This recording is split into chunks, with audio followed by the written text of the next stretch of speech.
We play and call it work. Hey everyone, welcome to this week's episode of Rules You Got Wrong Warhammer 40k edition. It's a tongue twister for myself. The weekly show where we respond to the comments you guys leave on our videos, correcting our rule mistakes, and sometimes we're correcting your corrections of our rule mistakes. But let's get right into it. So Dark Elder versus Tau Warhammer 40k Battle Report episode 49. Sutekra Rage 5140. If I'm saying that right, I'm sorry if I'm saying it wrong. Venoms cannot have splinter rack, Steve. You are right. I don't believe I've ever fired unit inside of a Venom as if they had splinter racks. What most likely happened is I was firing a squad out of a Raider, and I called it a Venom. So that would have been more a me paying attention to what I'm saying type problem more than a rule thing. But yeah, you're right. Venoms don't get splinter racks, can't get splinter racks, no splinter racks for Venoms. When the crisis use the homing beacons on the Tetra to not scatter on turn 2, they should have scattered. The beacon must be on the table before the reserves rolled. No. Unfortunately for the Tau, they don't have to have theirs on the table to start the turn. So he was totally okay outflanking them and then deep striking with those homing beacons. Now, it may not be intended for that, but nowhere in their rules does it say it has to be on the table at the start of the turn. So, there we go. Storm Surge drop and pick up their anchors in the shooting phase, not movement phase. You're half right. So they drop them in the shooting phase, but they can pick them up in the movement phase. So that was totally okay. Storm Surge missiles have a range of 30. I kind of doubt the Cabinet Warriors in turn 2 were within range. It's hard to say. Measuring ranges and distances on that stuff while like watching the screen, holding our cameras in weird angles, it's hard to say. He was most likely in range. If he was out, it would have been so far out that minor mistake. It's just hard to tell ranges from camera. So he's probably in, but I can't say for sure.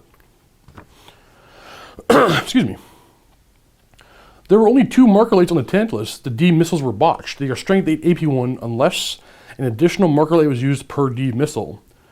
That part is correct. Plus they cannot be fired together. They are each their own missile and require even more marker lights to up the BS for each one. That part's incorrect. The Storm Surge is using a bunch of marker lights to up its ballistic skill against a target. He doesn't have to up for every weapon. It's just him versus the target. So once he used, I think it was 2 marker lights to get better ballistic skill while firing at my Tantalus, I believe it was. He didn't have to do that for each missile, just the Tantalus for the Storm Surge. So that part you're wrong about. If I'm most clear about how I said that.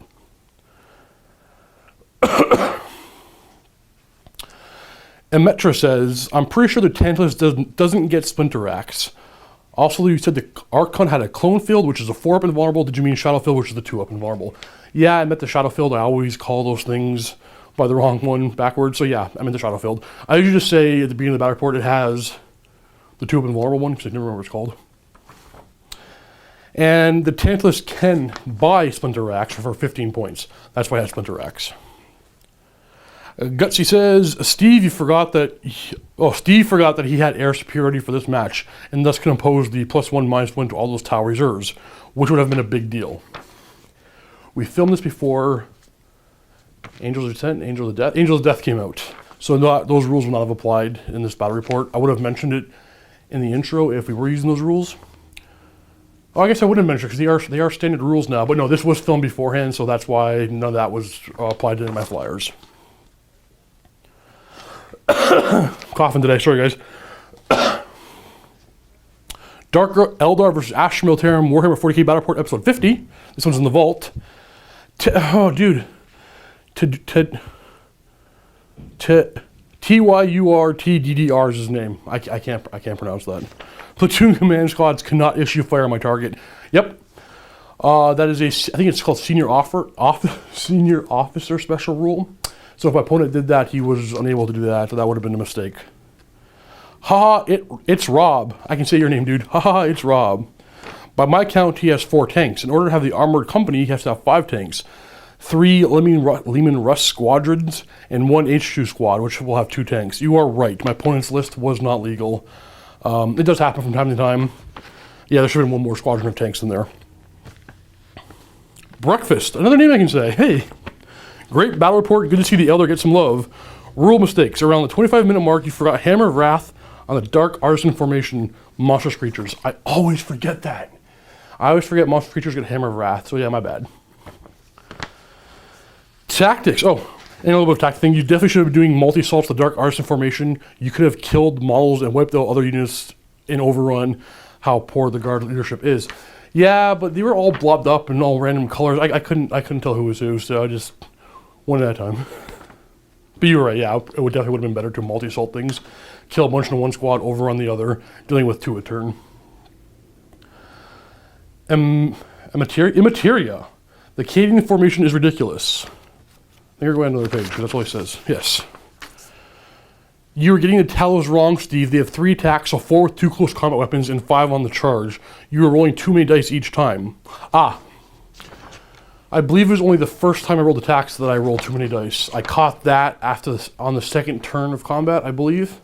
I'm pretty sure I only did it wrong once. But again, I could be mistaken. But you're right, I did do it wrong at least once. Or I had 1 too many attacks at least once. And was there a reason why you didn't fire the Flamer in turn 3 beyond working out which units could have actually been hit? No, beyond working out which units could have been hit. I said forget it. And why were you not charging into battle with them? If a formation could have gone through the Guardians like a knight, I did charge every turn with them.